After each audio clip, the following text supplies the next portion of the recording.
Assalamualaikum warahmatullahi wabarakatuh. Dosa-dosa universitas ini kalau tidak mengontrol mahasiswa yang sudah tamat melalui jabatannya masing-masing. Umpamanya dia menjadi bupati di satu tempat, itu tamatan dari mana? Apa ijazahnya atau tidak? Itu perguruan tinggi itu berhak mengontrolnya. Nah, banyak juga kejahatan dalam bidang korupsi, dalam bidang nepotisme. Itu pesankan betul lah kepada mahasiswa itu. Jangan kalian besok jadi pejabat, kalian nepotisme. Akan kami panggil kalian jadi pejabat besok. Begitu harusnya perhatian perguruan tinggi. Nah, supaya ada peningkatan, jangan seperti yang lalu saja. Harus bahkan bukan masalah korupsi saja, bukan masalah nepotisme saja, tapi masalah berpihak kepada investor asing secara berlebihan, sampai merugikan bumi putra yang miskin-miskin itu diabaikan. Bahkan tidak sedikit pula yang terlibat dalam perselingkuhan, hubungan seksual yang tidak wajar. Masya Allah, memalukan. Karena itu tanamkan moral agama, moral adat istiadat, tanamkan benar-benar kepada mahasiswa, apakah dia kelak jadi pejabat atau tidak, tapi sudah tertanam dengan sebaik-baiknya. Ini dalam bidang seksual ini banyak kejadian ini menurut catatan. Ini coba dengar ada yang mencatat. Ini jenis kekerasan seksual. Oke. Nah, dalam kasus kekerasan seksual, umumnya pelaku memiliki posisi dominan. Nah, ini hal penting yang nanti akan kita bahas ya. Relasi, gitu. Jadi ini dikatakan umumnya pelaku memiliki posisi dominan. Jadi terjadinya tindak kekerasan seksual itu, ya dari hasil risetnya, ya pelaku itu memiliki posisi dominan dibandingkan dengan korban. Ya, nanti yang tadi saya sebutkan ada senior, junior, seperti itu. Nah, hasil survei ini menunjukkan profil pelaku kekerasan seksual di perguruan tinggi ini sebagian besar adalah dosen. Masya Allah. Ya, sebagian besar dosen. Baru diikuti yang berikutnya mahasiswa sebagai pelaku. Dari beberapa kasus ya, di perguruan tinggi yang ada, baik itu perguruan tinggi negeri, swasta, kemudian tenaga kependidikan. Tenaga kependidikan itu bisa guru. Kalau di kampus misalnya ada pendik, tenaga perpustakaan, petugas administrasi gitu. Nah, itu masuknya tendik ya, tendik, tenaga kependidikan. Nah, ini kan juga nanti akan berinteraksi. Nah, jadi ini yang perlu kami tekankan ya, kita coba highlight. Dari survei tersebut juga diketahui bahwa sebagian besar korban ini merupakan mahasiswa. Masya Allah. Ya, dan terdapat sebagian kecil dosen serta tenaga pendidikan. Masya Allah. Nah, jadi Bapak Ibu saudara-saudara sekalian, memang perguruan tinggi ini harus banyak diperhatikan. Waktu Pak Jokowi Widodo menjadi presiden beberapa tahun yang lalu, ya sebelum tahun 2025 itu ada ide ingin mendatangkan rektor dari Cina untuk seluruh perguruan tinggi yang ada di Indonesia. Aduh, hati saya berdebar waktu itu. Masya Allah, sampai segitunya. Sampai rektor-rektor perguruan tinggi di Indonesia pun harus didatangkan dari Cina. Ada apa dengan Indonesia? Masya Allah, memang banyak juga rektor-rektor di Indonesia yang bermasalah. Termasuk di Riau sendiri, di kampung saya. Ada rektor yang bermasalah, yang masuk penjara, segala macam. Ada.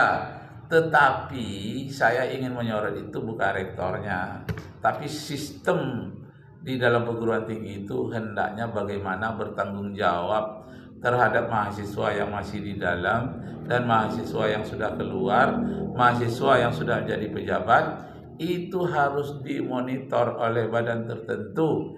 Yang dimonitor itu agar baik moralnya, agar baik budi pekertinya, tidak ada nepotisme, tidak merugikan nasionalisme kita yang bekerja dengan asing, dan tidak melakukan yang amoral, perbuatan-perbuatan hal yang pergaulan bebas. Tidak ada judi, bahkan tidak ada menciptakan uang palsu seperti UIN di Sulawesi. Masya Allah, kok sempatlah beredarnya uang palsu di perguruan tinggi Islam. Nah, ini saya katakan ini salah satu dosa universitas, bukan dosa rektornya, dosa universitasnya yang menyeluruh. Masya Allah, saya menginginkan bahwa tidak ada lagi yang moralnya rusak di antara perguruan tinggi ini, orang yang tamat perguruan tinggi. Tidak ada lagi yang menganggur, tidak ada lagi yang menjadi koruptor. Ditekan semini-mininya sampai tidak ada lagi. Masya Allah. Jadi kenapa perhatian saya kok dosa-dosa universitas, bukan dosa SMP, SD, SMA? Karena ini terminal terakhir. Perguruan tinggi itu pendidikan terakhir yang tertinggi, yang terindah, yang terhebat, yang tinggi moralnya. Namanya tinggi, universitas. Nah, karena itulah harapan, apalagi biayanya besar. Dia terdapat di kota-kota, tidak ada di tempat-tempat terpencil.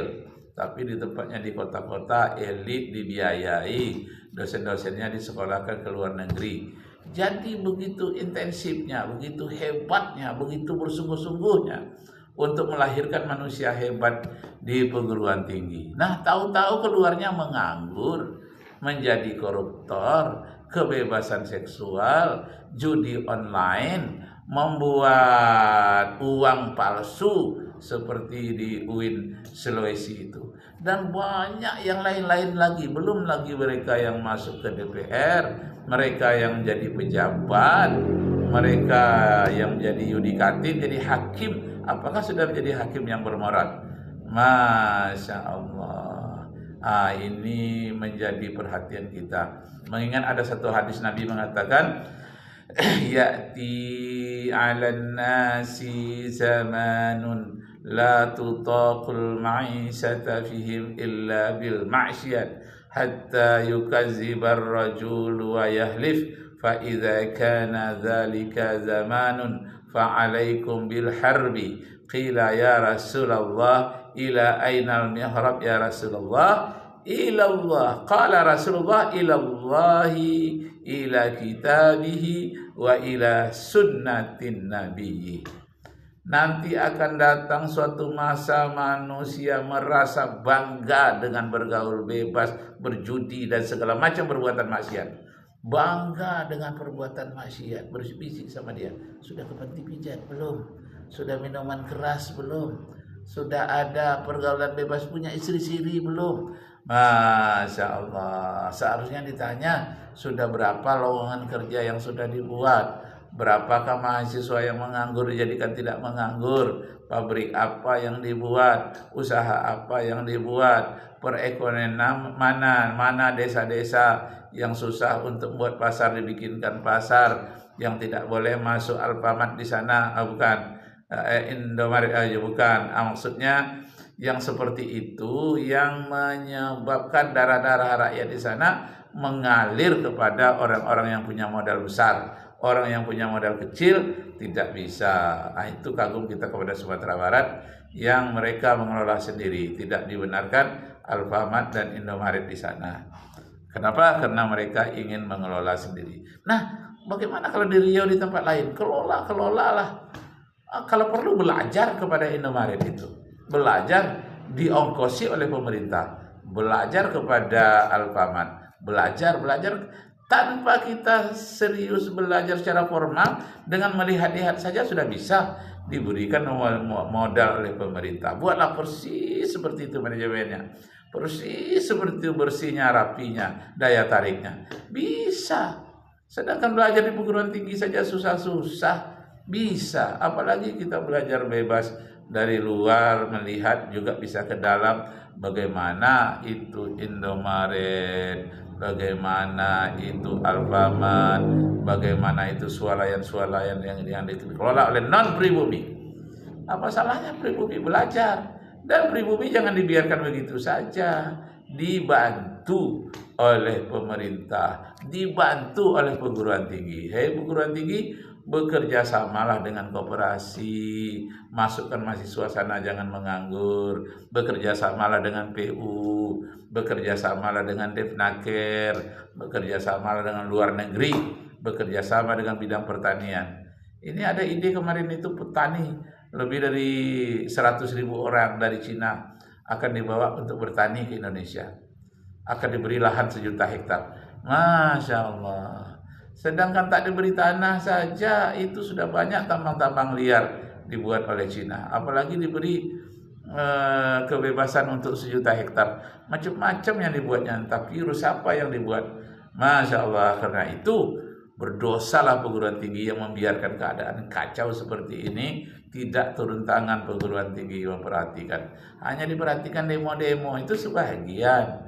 Tapi perhatikan orang-orang yang banyak menganggur. Mahasiswa Anda yang perguruan tinggi yang menganggur itu, Masya Allah. Kita perhatikan. Kalau tadi kan pelaku, ya. Kemudian kalau korban di sini, jadi sebagian besar adalah mahasiswa, kemudian dosen. Jadi dosen juga bisa jadi korban, adik-adik. Masya Allah. Ya. Karena memang ada beberapa kasus, ini dosen jadi korban kekerasan seksual. Pelakunya bisa seksual ada juga. Bisa oleh teknik atau bisa mahasiswa. Ini penelitian ini. Ya. Nah, data tersebut mengindikasikan ketidaksetaraan dalam posisi dan relasi antara pelaku dengan korban. Masya Allah. Ya, jadi lebih banyak adanya posisi yang tidak setara. Ya. Nah, sekarang kita baru bicara masalah relasi posisi. Nah, untuk itu adik-adik, untuk kita ketahui pola-pola relasi di lingkungan perguruan tinggi. Ya. Nah, baik Bapak Ibu serta saudara sekalian, ini saya ambil dan saya rekam dari seminar tentang kode etik mahasiswa UBSI. Perlunya mengetahui pola-pola relasi di lingkungan universitas atau perguruan tinggi untuk mengenali risiko terjadinya kriminalitas, terjadinya kejahatan, segala macam bentuk kejahatan, antara lain narkoba, uang palsu, kekerasan seksual, pengangguran, penjiplakan. Nah, masih banyak lagi. Ini harus dipertanggungjawabkan.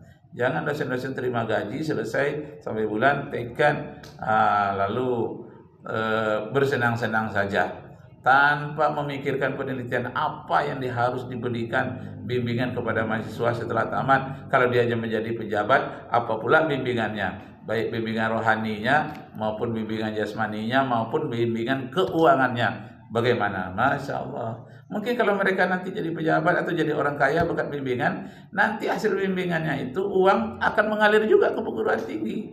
Tak akan segan-segan dia menyumbang karena dia alumni di situ. Masya Allah. Ini untuk apa? Untuk mengenali risiko terjadinya kekerasan seksual. Nah, itu udah satu bidang tuh. Okay. Banyak bidang yang lain. Masya Allah. Yang pertama. Ya, apalah. Ini aja dulu. Ya. Ini pola relasi ya. Ya. Oke, kita lihat.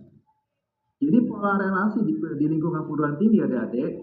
Ini yang pertama adalah relasi antara mahasiswa, teman seangkatan. Oh, itu yang pertama. Iya. Ini relasi. Adik-adik sesama teman setingkat, ya. Ini berarti itu pola relasi yang pertama. Ya, angkatan 2004 nih, ya kan?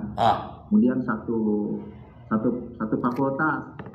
Nah, tidak sedikit juga mahasiswa yang dibimbing oleh dosen-dosen tertentu, dia masih muda atau dia sudah tua tapi seleranya muda. Dan saya temukan itu di sebuah universitas, tak perlu saya sebutkan namanya.